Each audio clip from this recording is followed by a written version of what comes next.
Let's bring that beat back.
All right. Ladies and gentlemen, boys and girls, this is, of course, the perfect way to end your weekend. Of course, this is your boy Bernie here on The Charge, giving the latest NBA news and rumors and also basketball opinions. And guys, I'll be honest with you, basketball has kind of taken the backseat. You know, not saying like my like coaching and stuff like that. More so watching the NBA like closely, like I used to.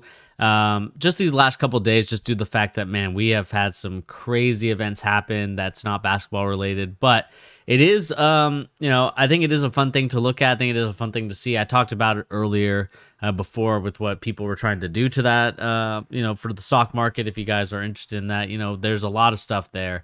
And, just kind of my thoughts, just like a quick, one or two sentences that I'll say about here is that this is probably the craziest time that we've seen kind of this sort of anger from, the wealthy elites that, we kind of, we know here. Some of these sports, I would say some of these people make their money off this stuff.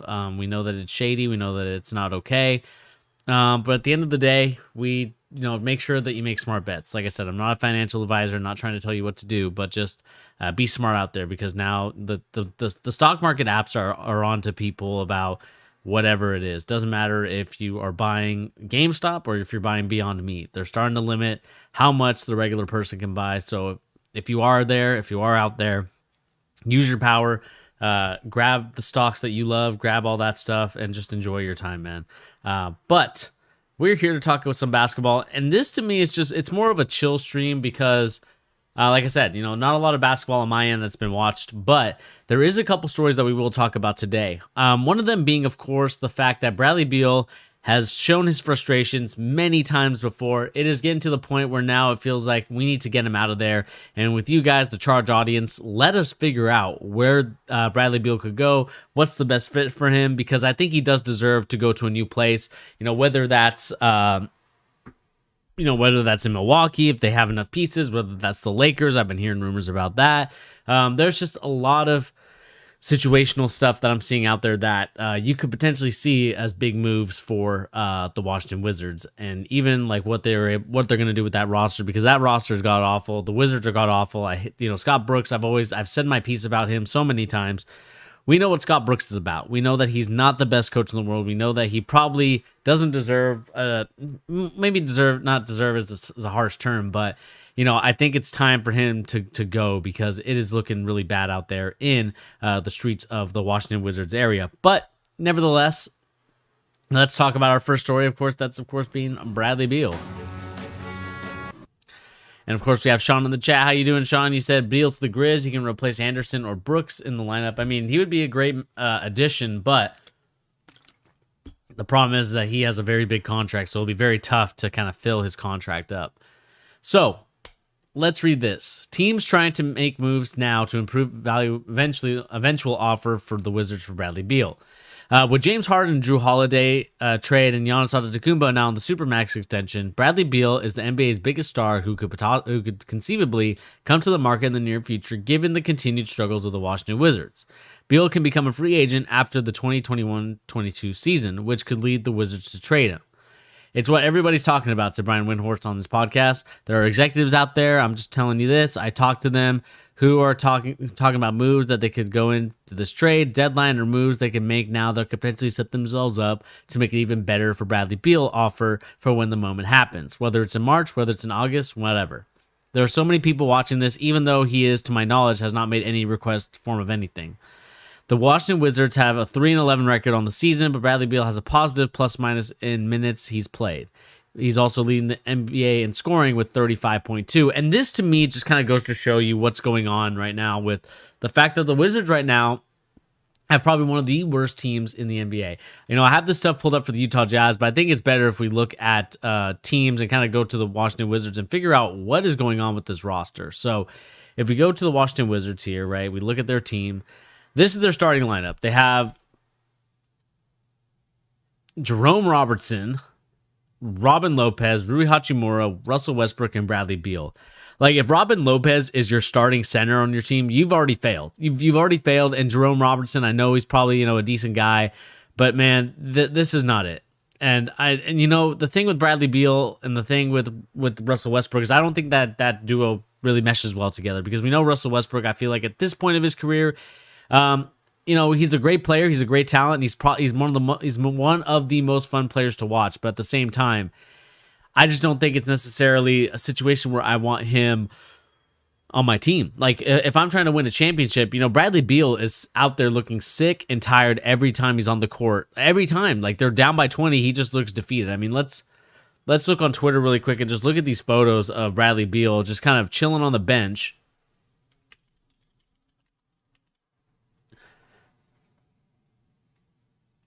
Look at this. Look at this photo. This is the photo of a man that does not want to stay in Washington. And I think it's clear and obvious.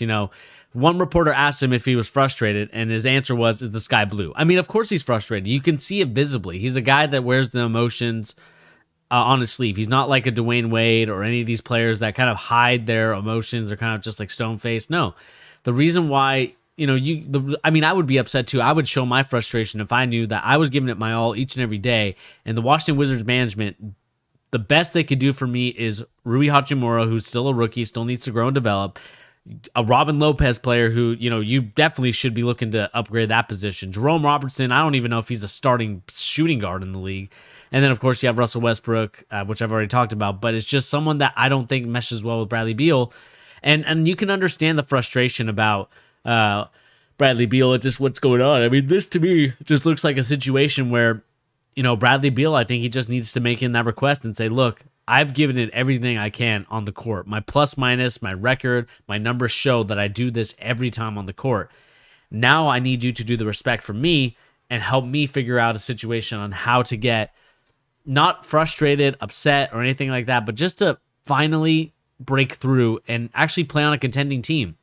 I understand that this is going to be one of those situations where he might go to a team, he might get exposed a little bit. I don't even think that's going to happen. I mean, he's clearly one of the best scorers in the league. Not saying he's the best, but he's one of the best, and if you add him to the Lakers, I think that's going to be a deadly matchup. I know that's one team rumored to be interested in him. I know the Bucks could be interested in him. I mean, there's so many teams that could be interested. To be honest with you, I honestly think that the Mavericks should try and get in there and try and get him, because this to me is just a situation where I don't see it working at all in Washington. I don't think Washington's even ready to even have this team remotely competitive for the playoffs.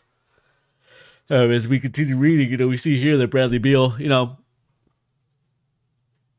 we see here that, Philadelphia named one of the top destinations in the world to visit. Philadelphia might be interested in him. I think you'd have to give up Tobias Harris. You'd probably have to give up Ben Simmons, honestly, more than Tobias Harris. And maybe that's what you do. Maybe you get rid of Ben Simmons for Bradley Beal. I mean, would you guys do that trade? Let me know in the comment section on the live chat. If you were the Philadelphia 76ers, would you give up Ben Simmons for Bradley Beal? I'm not sure if that trade even works. I don't remember if they play in the same conference or not. I don't think they do. But let's look at the stats of just the team ratings. I mean, look at the defensive stats. Defensive stats are god-awful. Like, offensively, they're good. They have a couple of issues here and there. I would do Simmons for Beal. Yeah, I mean, I agree with you there, Sean. I do think that that's probably the more sensible trade to do, because, Ben Simmons is, as much as we appreciate his ability to pass the rock, I don't think he does anything that much different than I think Bradley Beal would do if he was on the team. I understand that, Ben Simmons is everybody's favorite. I don't know why, but he's a solid player. But I don't think, like, if you want a number two, like a solid number two to go with Joel Embiid, I think Bradley Beal's the answer. The question for me is, what do you have to give up anything else? Do you have to give up a kid like Tyrese Maxey to get him? That's the biggest question for me. And we'll see if the trades even match up. I mean, there's so many rumors there's so many places that he could go. I heard Phoenix might be an option, but I don't think that's going to happen. But if we look at their defensive ratings, they're 29th in points allowed. They're 26th in blocks. I mean, that's not really that much, but field goals allowed, I mean, they're 26th. They're one of the worst. So they're giving up so many points. Forced turnovers, 9. I mean, that's not bad. 3-point percentage allowed, not too bad. But then again, guys, like, the stats to me are just kind of showing you that they're all ready. Beal to the Nets. I mean, to be honest with you, Kyrie Irving for Bradley Beal, I wouldn't be opposed. It would be interesting to see like a guy like Russell Westbrook and Kyrie Irving teaming up together. It'd be cool to see like what that dynamic would be. But I do think that Bradley Beal to the Nets would actually be not a bad matchup if you decide to trade Kyrie Irving. I mean, I would, just because I know for a fact that with Bradley Beal, I'm not getting the after stuff, right? I'm getting just full on devoted to basketball, and does it in a way that like he'll let the team know like, hey, I just can't do it today, instead of I'm just gonna leave and not tell anybody. Like, that to me is the one thing. Like I said, I don't want to harp on Kyrie Irving because we've already talked about this, but that's kind of the thing that I'm talking about. And if we kind of look here again, guys, we look at the depth chart, what this roster looks like. I mean, right now, you got Danny Avdija, who's going to be starting in the lineup. Obviously, Jerome Robertson, more of a backup to Bradley Beal, but this is just depth chart. I mean, Danny Avdija is a rookie. I understand that, but you need to start him or Troy Brown Jr. One of those two has to start. Russell Westbrook not playing too horrible. I mean, Robin Lopez, I don't see why he's a starting center in the NBA. His 3-point shot is trash. Rui's still a baby. So it's like Rui still needs to grow up. You paid Bertan so much money to be a 3-point shooter, and I just don't see that helping them at all. I mean, I would say this Washington Wizards team that's 3-11 now. I mean, I think, when did they get their win at?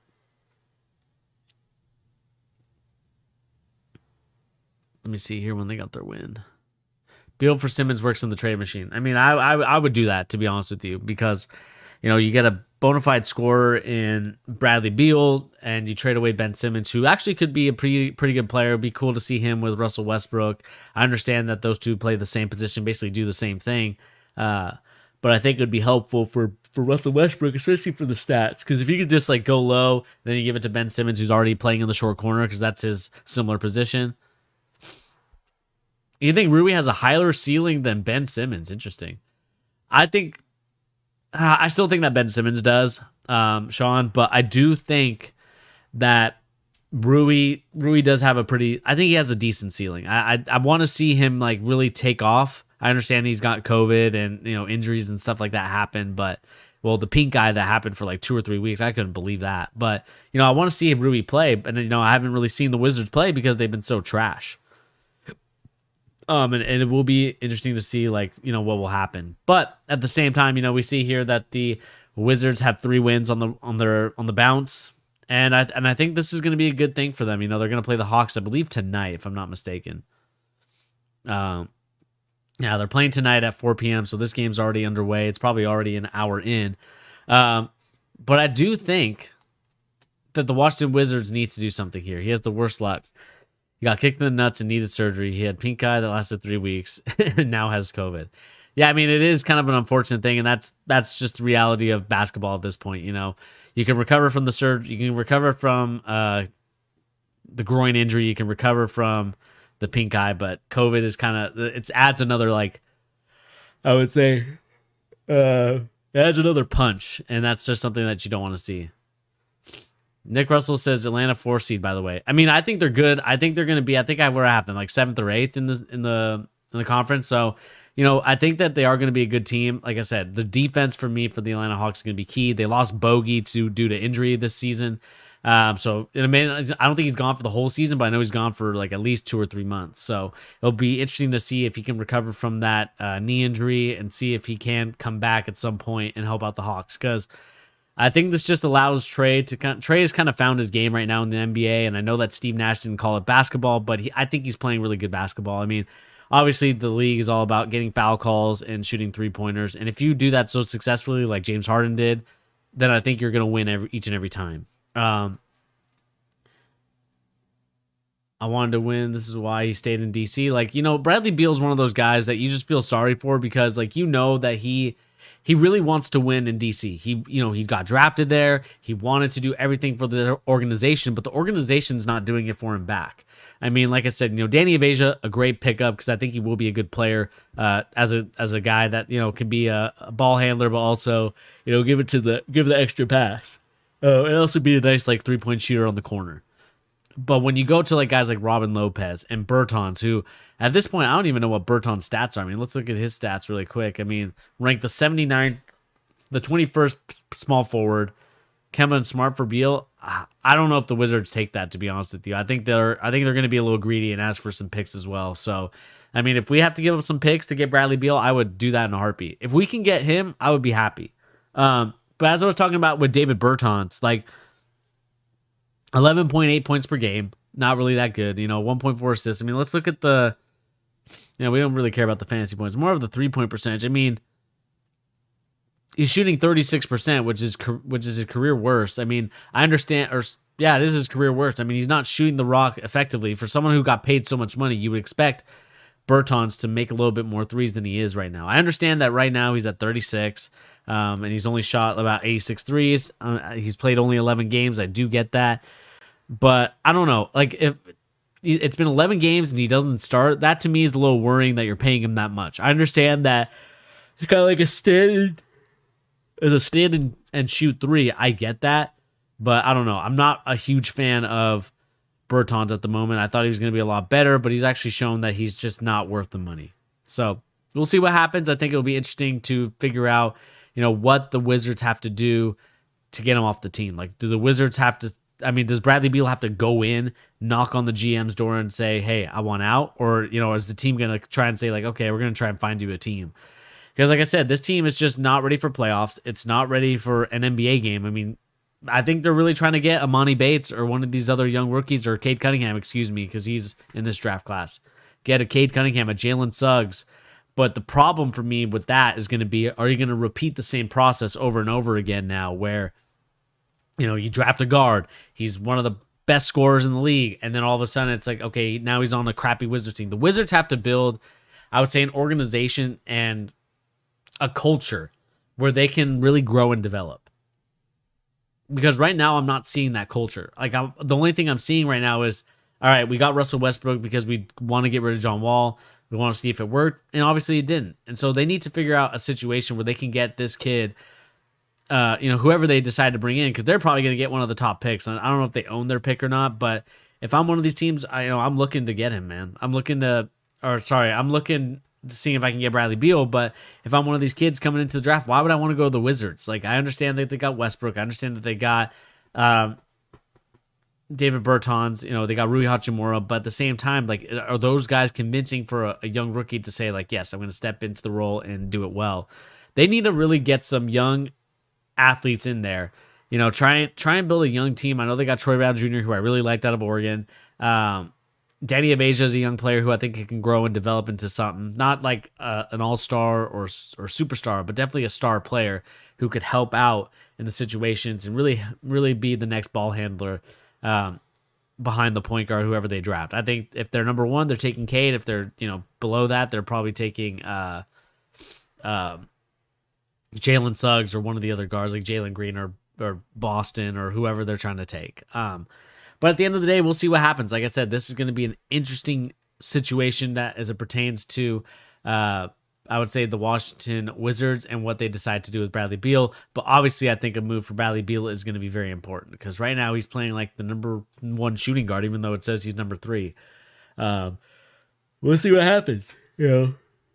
35 points a game, 5.3 rebounds, 4.9 assists, 1.4 steals. He's playing basically one of the best games that he can play. Shooting 48% from the field. That's one of his career best. I know in 2017 he was kind of in that same boat. 3-point percentage, not the best that it was, especially in 2017 where he was 40% from 3-point, but still. I understand I just criticized Bertans, but Bertans is a specialist, whereas Bradley Beal has an all-around game. And so you want your specialist to shoot a higher percentage than your all-around player. Or really your star player, because your star player is supposed to do everything. Whereas your 3-point shooter player should be shooting 3-pointers at basically, especially for Bertans' sake, 38 and above. I know 36 is close to that 38 mark, but still, he needs to do a little bit better there. I know Bradley Beal saw 35 last year. As long as it's above that 34 for me, for any superstar or any NBA player, then you're a good 3-point shooter for the NBA. But yeah, let me know in the comment section down below, where do you guys think that Bradley Beal should go? Do you think that he should go to the Lakers? Should he go to the Wizards? Should he go to the Bucks? Or sorry, not the Wizards. I mean, he's going to leave there. But, should he go to a new team? Should he demand a trade right now, or should he wait until his contract's up and he's able to get more money? Like I said, let me know in the comment section down below. I know you want him to go to the Grizz, but I don't know if they have a lot to offer unless you get rid of Ja Morant, which I don't know if you guys are going to get rid of Ja Morant. I don't think you guys should, but again, that's just my opinion. But again, guys, this is going to be a very interesting saga to kind of continue to see. If the Wizards are going to keep playing badly, we're going to find out how good they are. The next story, obviously, we're going to talk about the Utah Jazz, but I just kind of want to pull up and see where the Wizards are at right now. They're down 10 to the Atlanta Hawks at the moment. And the reason why, when will the Grizzlies play again? I mean, I don't even know. I mean, let's look. I think they're going to be playing, if I'm not mistaken, they may play Saturday. So, Sean, you'll get lucky. They'll play Saturday. So, Saturday is the next time you can watch Dylan Brooks shoot so many bricks and take so many bad shots. That's the next time you can see him. 5:30 Pacific time, to be precise with that. So, the next story we're going to talk about is obviously one that I did not believe that this team was going to be this high. But the Utah Jazz, of all teams, you would think that of all teams, the Utah Jazz would not be top of the table right now, or top of their conference. At 14-4, the Utah Jazz have one of the best records: 7-2 at home, 7-2 away, 9-2 in the conference, 3-1 in the division. And they're on a 10-game win streak right now. This is probably their best start since that 2006-2007 team. If we all remember that team, that was with Carlos Boozer, if I'm not mistaken, Darren Williams, Matt Harpring, Mehmet Okur, those guys that I would say I remember as a Utah Jazz fan. But hang on one second.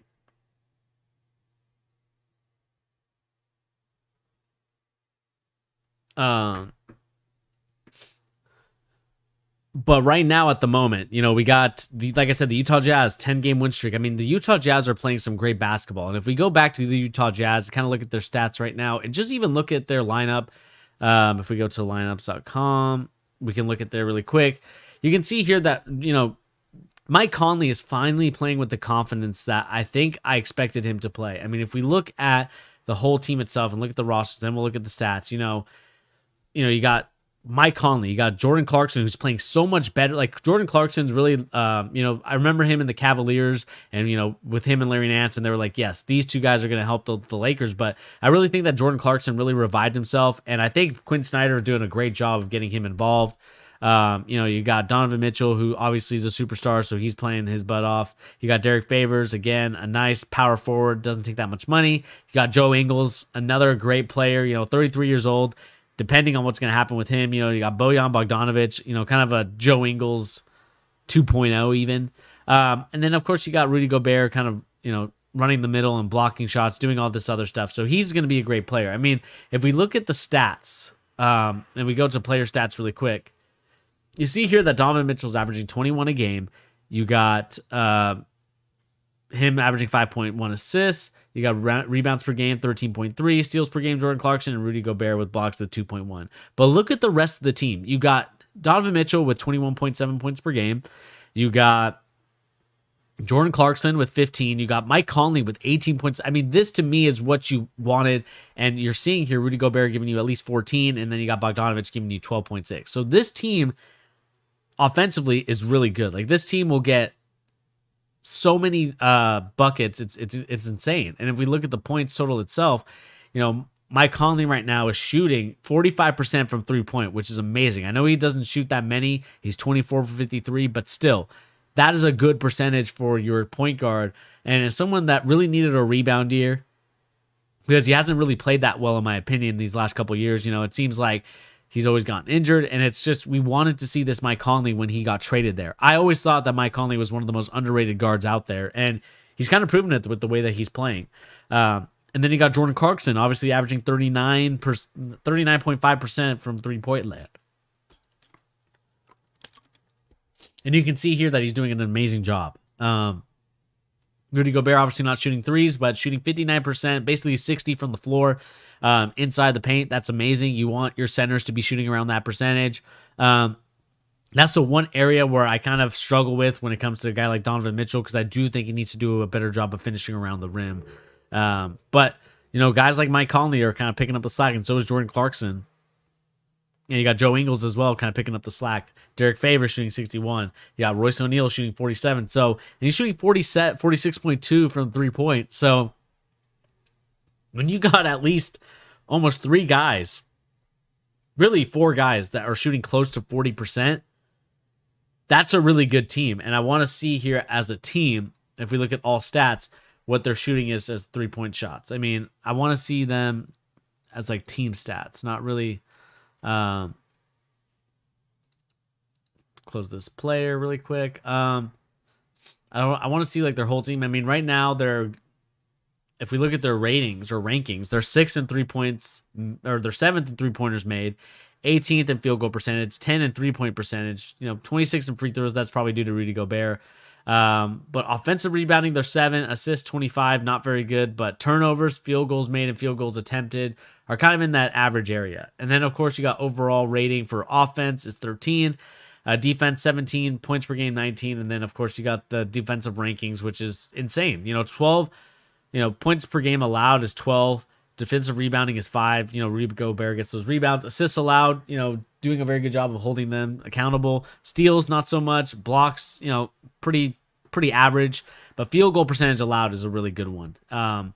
Because when you give up less field goal percentage, that means that's a better shot of you getting the rock and better to attack. And then, of course, forced turnovers is not very good, but they're not like one of those teams that's going to harass you and tip the ball out, but they're going to do a solid job of staying in front, not making mistakes. But again, that's just my opinion. And Sean says, in my opinion, Jazz are pretenders sitting in the number 1 spot. They have not played good teams for the most part. I mean, let's look at their schedule that they've played so far. So from completed games, they played the Dallas Mavericks. Obviously, they're kind of in a slump right now. New York Knicks, not defensively, they're actually a pretty good team. Golden State Warriors, no. Pelicans, no, because they just got awful. The Denver Nuggets, I know they got off to a slow start, but they're not playing too bad. The Atlanta Hawks, you said Russ said that they're a 4th seed. So I mean, it's just one of those things where we're gonna see what happens. Detroit, obviously, Cleveland, those games are kind of so I think like out of all these games, they played a really good Milwaukee Bucks team. They played Portland Trailblazers, who are very on and off. And then Phoenix Suns, I think, is a good team, and also Clippers. So those, they played a couple good teams. Not saying they played like their whole schedule is like full of great games, but I think you do have to tip your hat off to them, because they actually have a really good roster. I mean, the fact that you have Bogdanovich, who now is in that starting lineup, and you have Joe Ingles, who's kind of more of that like off the bench type of scorer, it allows and eases Joe Ingles' pressure of trying to score the rock every time. So that's a really good thing that I saw from this team. Are they your best team? Like right now, no, because I still think that the Lakers are the best team, even though I know they lost 2 games. They lost to Detroit and they lost to the 76ers on this road trip that they're on. I still think they're the best team, because when they turn it on, they're ready. But in terms of regular season, it's hard to argue with either the Clippers or the Jazz at this point. Like I said, they're playing the best basketball as of right now. But are they the best team? No. I still think that the best team in the NBA is the Lakers, because defensively they're good, offensively they're good, and you just know that this Lakers team is going to figure it out in terms of how to get motivated to actually play these games. I mean, I don't think that they mind being the 2nd or the 3rd seed, But what I think I want to see from them is taking these games seriously. Like, they should have not lost to Detroit last night. They really should have won that 76ers game, to be honest with you, because they looked like they were slacking for all this time. And even when they slacked, the 76ers went, they were like, I believe the Lakers were on like an 11-2 run in that like final 3 minutes, which allowed the Lakers to climb up, get in 1 point ahead, and then Tobias Harris hits a great shot. So I still think that the Lakers are the best team in the NBA, but who's playing the best right now? As we kind of continue, only 12, 14, we're like 10, 20 games in almost. It's got to be the Utah Jazz or the LA Clippers. As someone that doesn't really like the Clippers that much, you got to tip your hat off to them, but you also got to tip your hat off to the Jazz as well. Donovan Mitchell playing tremendously. Royce O'Neal playing very well as a three-point shooter. Rudy Gobert defensively stud. Mike Conley helping you out on the scoring end, giving you 18 a game. And then Bogdanovich, of course, helping out with the scoring load as well. And then Joe Ingles coming off the bench. I mean, these guys are kind of a deep bench. And we also forgot to mention Jordan Clarkson, who's their third leading scorer on the team, coming off the bench. Like, you see that Jordan Clarkson, when he comes on, he's actually turning up and he's actually helping this team win a lot. And we kind of look here, if we go to stats again, guys, if we look at the team stats, player stats, like I said, you got Jordan Clarkson, shooting almost 40% from the 3-point land. And you got, of course, him shooting, I believe, 90% from free throws. So that's going to be really good. Ingles at 85, Donovan Mitchell at 77. You got Royce O'Neal at 50, not very good. But then you got Bogdanovich 83, not that bad. 76 for Mike Conley. I mean, this team right now is what I'm looking at as someone that could potentially be a sleeper team. We look at all these teams, we look at all these players, and I just think that the Utah Jazz have it. And I think it stems from their coach. Their coach, Quinn Snyder, obviously, I'm going to be biased because of the high school that he went to. That's where I coach right now. But it's still one of those things where I still think that, he's getting the best out of these players. A year ago, when the pandemic first hit, we were talking about whether Rudy Gobert and Donovan Mitchell can coexist. We were talking about trade situations for Donovan Mitchell to get out of Utah. But they found out a way to play together, a way to kind of get over their differences, and that's what a great coach does. That's what a great organization does. And I know that they recently changed the owners from, I can't remember what the dude's name is, but the people that used to own it, the Larry H. Miller Group, they basically gave it away and had this new guy come in, and he's obviously done a tremendous job. He's helped out this team. This team right now is they're like I said, they're 14-4 in the Western Conference, which is one of the toughest conferences in the NBA right now. I know that the West is kind of the best conference right now, but the East is still slacking so much. And so that's why you got to tip your hat off to the Utah Jazz, man. Gobert and Mitchell, they did get that couples therapy. They needed it. I mean, you're seeing that when they do play together, they play together well. And I think Donovan Mitchell realizes that. And I think Donovan Mitchell and Rudy Gobert had to bury the hatchet in order for this to work. Because if they didn't, then it would be really awkward when they're losing, that they're yelling at each other, and it causes a whole situation where now, you might have to start trading, and then your team doesn't look as good, and you're not first in the conference. And so, at the end of the day, what it comes down to for me, as we kind of look at the team rankings for this team, they're number one in wins, number one in losses. 3-pointers, they're good, and that's kind of the reason why they're doing so well right now. Like, 3-pointers is supreme in the NBA.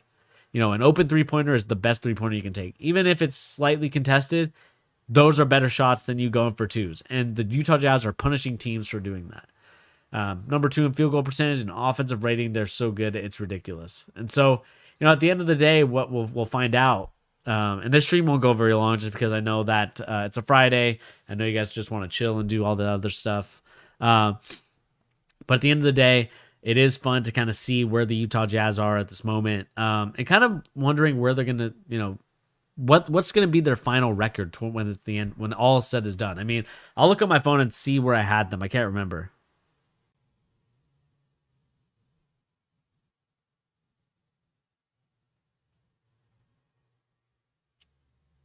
Let's see here.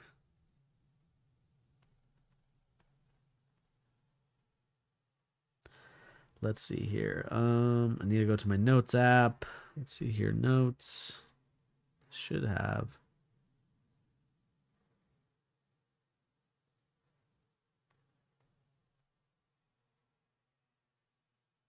Maybe I move it to basketball. No.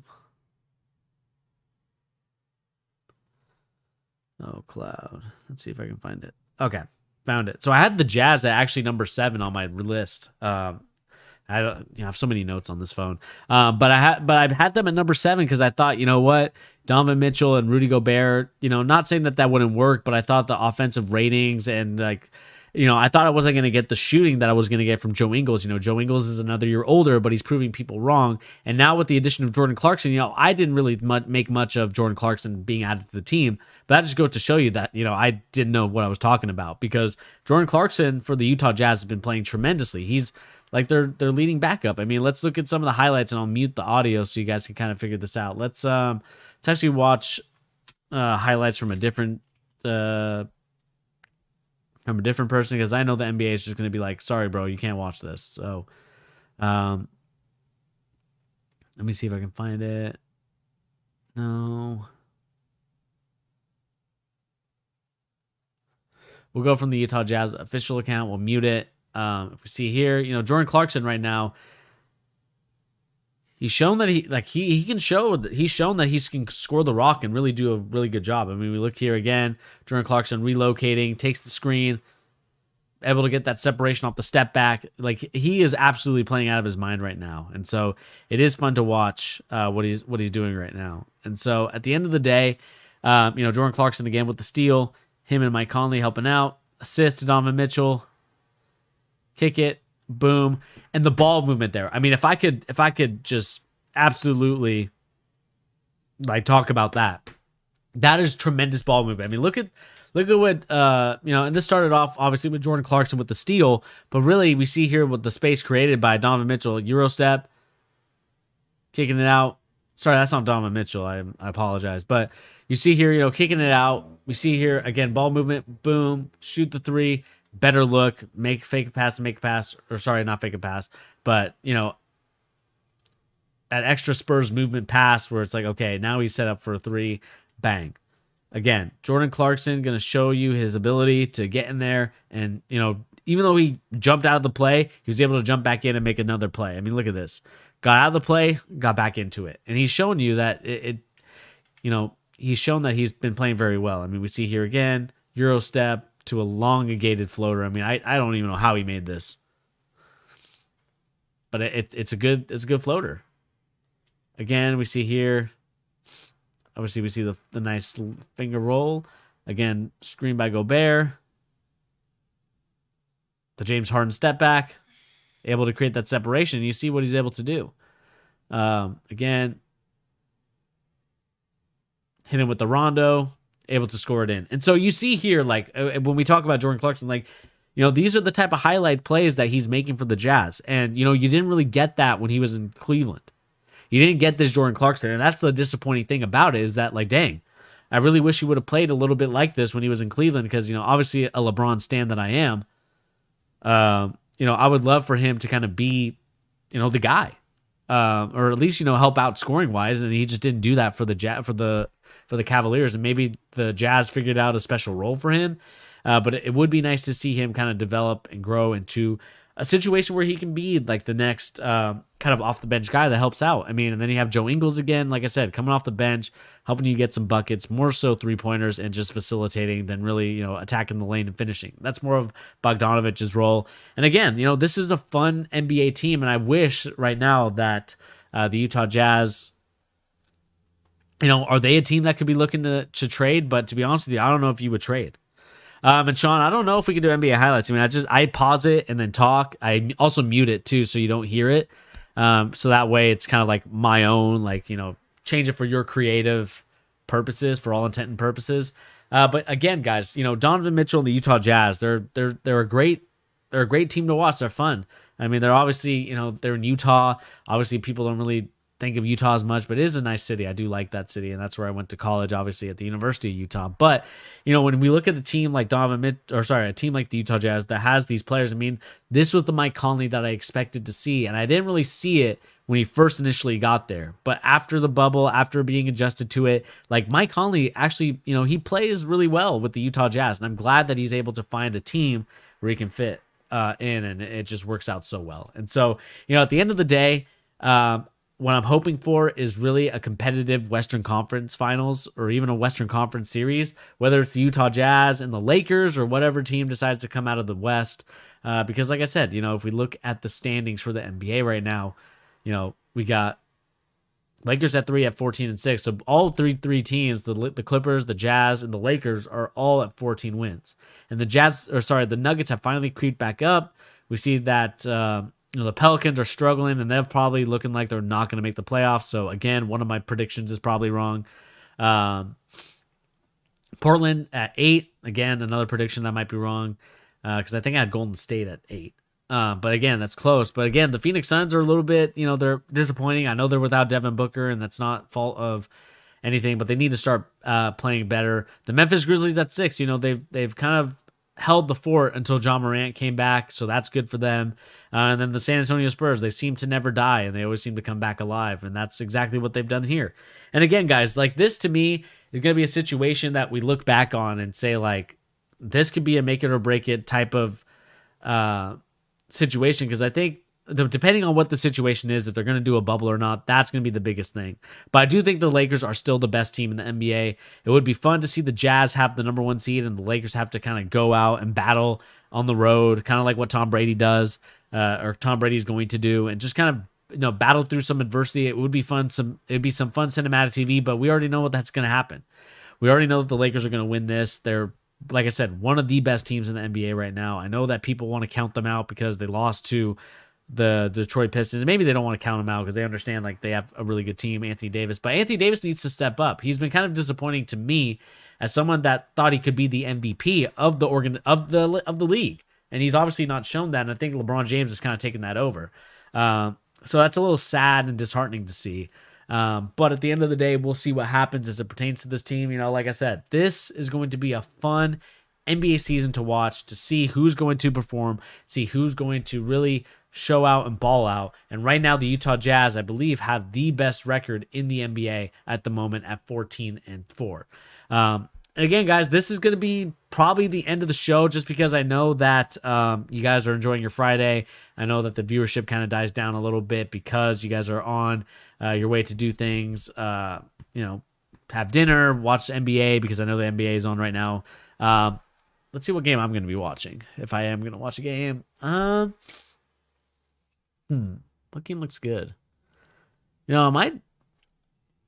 I might tune in. I might tune in for the Charlotte Pacers game. I feel like that's going to be a good one.